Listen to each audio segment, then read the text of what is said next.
भारत के यशस्वी प्रधानमंत्री सम्माननीय श्री नरेंद्र मोदी जी हम सबके बीच में उपस्थित मंच पर सभी पूर्व राष्ट्रीय अध्यक्ष आदरणीय राजनाथ सिंह जी, श्री अमित भाई शाह जी, नितिन गडकरी जी, हमारे चुनाव अधिकारी के लक्ष्मण जी, यहां उपस्थित संसदीय बोर्ड के सभी सदस्यगण, केंद्रीय मंत्रीगण, हमारे यहां पर उपस्थित सभी प्रदेशों से हमारे मुख्यमंत्री और उप मुख्यमंत्रीगण, प्रदेश अध्यक्षगण, प्रभारी, सहप्रभारी और देश भर के कोने कोने से आए हुए भारतीय जनता पार्टी के वरिष्ठ पदाधिकारी, कार्यकर्ता बंधु और मीडिया के माध्यम से जुड़े हुए हमारे करोड़ों कार्यकर्ता बंधु, यह आज बहुत ही ऐतिहासिक अवसर है जब भारतीय जनता पार्टी जैसी दुनिया की सबसे बड़ी पार्टी के राष्ट्रीय अध्यक्ष के रूप में हमारे नौजवान, ऊर्जावान, प्रतिभावान राष्ट्रीय अध्यक्ष श्री नितिन नवीन जी आज ये पदभार संभाल रहे हैं। मैं अपनी ओर से और करोड़ों कार्यकर्ताओं की ओर से उनको बहुत बहुत शुभकामनाएं देता हूं और इस विश्वास के साथ कि यह महान पार्टी, जिसे श्यामा प्रसाद मुखर्जी जी के नेतृत्व में भारतीय जनसंघ से वैचारिक पृष्ठभूमि में आगे बढ़ने का सौभाग्य मिला, दीनदयाल उपाध्याय जी का कठोर परिश्रम के माध्यम से पार्टी को देश भर में विकसित करने का सौभाग्य मिला और उसी को आगे बढ़ाते हुए अटल बिहारी वाजपेयी जी, अडवाणी जी, सुंदर सिंह भंडारी जी, कुशाभाऊ ठाकरे जी, ऐसे महान लोगों ने इस पार्टी को आगे बढ़ाने का काम किया है। ऐसी महान पार्टी के आप 12वें राष्ट्रीय अध्यक्ष के रूप में आपने जिम्मेवारी संभाली है। आपको बहुत बहुत बधाई और बहुत बहुत शुभकामनाएं। हम सब जानते हैं कि नितिन जी जो मूलतः कार्यकर्ता हैं, वैचारिक पृष्ठभूमि पर परिपक्व हैं और बहुत ही छोटी उम्र में 5 बार विधायक रह चुके हैं और वर्तमान में भी विधायक हैं। बिहार सरकार में कई बार मंत्री रहे हैं। हमारे राष्ट्रीय युवा मोर्चा के महासचिव के रूप में आपको सारे देश का भ्रमण करने का मौका मिला। आपने सारे देश को समझा। आप सिक्किम के भी प्रभारी रहे, आप छत्तीसगढ़ के भी प्रभारी रहे, जहां आपने सरकार को लाने में बहुत बड़ा योगदान किया। ऐसे हमारे नौजवान, ऊर्जावान और प्रतिभावान अध्यक्ष के रूप में आपने कार्यभार संभाला है। आपको बहुत बहुत बधाई, बहुत बहुत शुभकामनाएं और इस विश्वास के साथ कि आप संगठनात्मक अनुभव के साथ साथ प्रशासनिक अनुभव भी रखते हैं, आप इस पार्टी को बहुत तीव्र गति से आदरणीय प्रधानमंत्री मोदी जी के नेतृत्व में इसको आगे ले जाएंगे। इस विश्वास के साथ आपको बहुत बहुत शुभकामनाएं। मैं आज के दिन हमारे आदरणीय प्रधानमंत्री जी को, हमारे संसदीय बोर्ड के सभी सदस्यों को, हमारे करोड़ों कार्यकर्ताओं को, सभी प्रदेश अध्यक्षों को मैं अपनी ओर से बहुत बहुत धन्यवाद देता हूं। मैं धन्यवाद इसलिए देता हूं कि आपने पार्टी को चलाने के लिए जिस ताकत के साथ पिछले वर्षों में मेरे साथ मिलकर काम किया और जो मुझे आपने ताकत दी और जमीनी स्तर पर सरकार के कार्यक्रमों को और पार्टी के कार्यक्रमों को जमीन पर उतारने में आपने जो सहयोग किया, इसके लिए आपको मैं बहुत बहुत धन्यवाद देता हूं। मैं विशेष करके प्रधानमंत्री मोदी जी को धन्यवाद देना चाहता हूं, जिन्होंने हर पल, हर मौके पर, हर छोटी और बड़ी बातों की बारीकियों को आपने संभाल करके पार्टी को दृष्टि देते हुए कार्य करने का जो सुअवसर दिया और जो आपने ताकत दी, उस कारण से हम इस कार्य को कर पाए। आप देश के प्रधान सेवक होने के बावजूद भी, अति व्यस्त रहने के बावजूद भी आपने पार्टी की छोटी छोटी बारीकियों पर ध्यान देकर के पार्टी को आगे बढ़ाने में पूरा योगदान जो दिया, उसके लिए मैं विशेष करके आपको धन्यवाद देना चाहता हूं।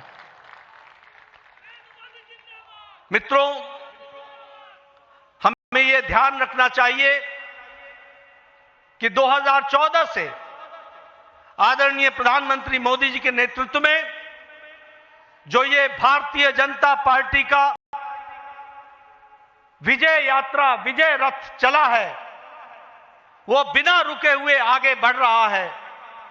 इसका मूल कारण है कि आदरणीय प्रधानमंत्री मोदी जी के नेतृत्व को देश के मतदाताओं ने, देश के गांव, गरीब, वंचित, पीड़ित, शोषित, दलित समाज के सभी वर्गों ने इस बात को समझा है कि देश अगर आगे बढ़ रहा है और देश सुरक्षित तौर पर आगे बढ़ रहा है, तो वो आदरणीय प्रधानमंत्री मोदी जी के नेतृत्व में बढ़ रहा है। हमने देखा कि जब 2024 के लोकसभा चुनाव में जो हमारी आशा थी, उस आशा तक नतीजे नहीं आए। इस नतीजों ने न सिर्फ पार्टी बल्कि देश के जनमानस को हैरान किया। एक देश के मतदाताओं के मन में कसक पैदा हुई, देश के मतदाताओं के मन में एक टीस पैदा हुई और आपने देखा होगा कि देश के मतदाताओं ने ठान लिया कि अब कोई भी चुनाव आएगा तो मोदी जी को भरपूर आशीर्वाद देंगे और देश में पार्टी को आगे बढ़ाने में काम करेंगे।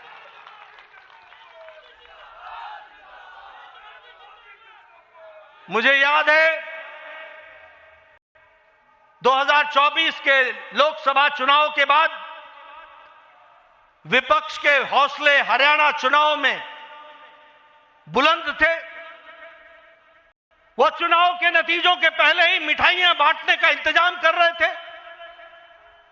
उनको यह मालूम नहीं था कि देश की मतदाताओं ने और हरियाणा के मतदाताओं ने तय कर लिया है, जो कभी ओवर कॉन्फिडेंस के कारण थोड़ी मोड़ी छोटी मोटी त्रुटि रह गई थी, उसको बाकायदा सूद समेत वापस देंगे और वह हरियाणा के चुनाव में उन्होंने करके दिया।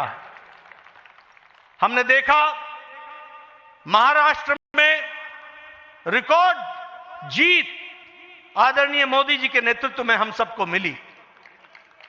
हमने देखा हम यहां पर विजय उत्सव मनाते थे। विजय उत्सव में बार बार दिल्ली के कार्यकर्ता आते थे, लेकिन दिल्ली के कार्यकर्ता अपना दिल्ली का उत्सव नहीं मना पाते थे। लेकिन आपके नेतृत्व में 27 साल बाद दिल्ली में भी कमल खिला और दिल्ली में भी भारतीय जनता पार्टी की सरकार बनी। उसी तरीके से बिहार में हम चुनाव जीते, लेकिन चुनाव ही नहीं जीते, हाईएस्ट स्ट्राइक रेट के साथ हम चुनाव जीते। ये हमको ध्यान में रखना चाहिए। अभी अभी महाराष्ट्र के म्युनिसिपल कॉरपोरेशन के चुनाव हुए हैं। आपको जानकर खुशी होगी कि 29 में से 25 municipal corporation Bharatiya Janata party ने और एनडीए ने जीती है।